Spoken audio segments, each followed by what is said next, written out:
Hello guys, welcome back to our channel. Today I'm going to show you how you can sign up for your Santander Bank online. Make sure that you've already downloaded the Santander on the phone. As the app opens, you will land on an interface just like this that I've shown you in this video, and that is your user ID you have to type and also your password.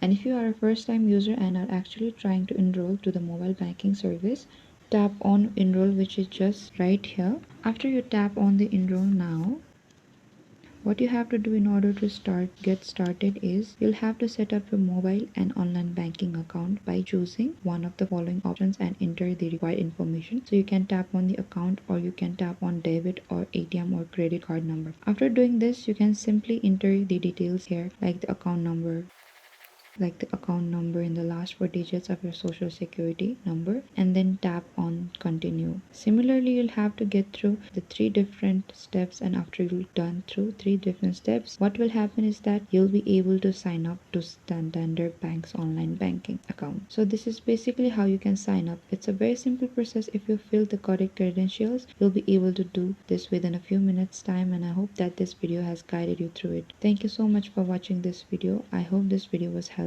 and please don't forget to like and subscribe and also share and hit the bell icon for the upcoming uploads.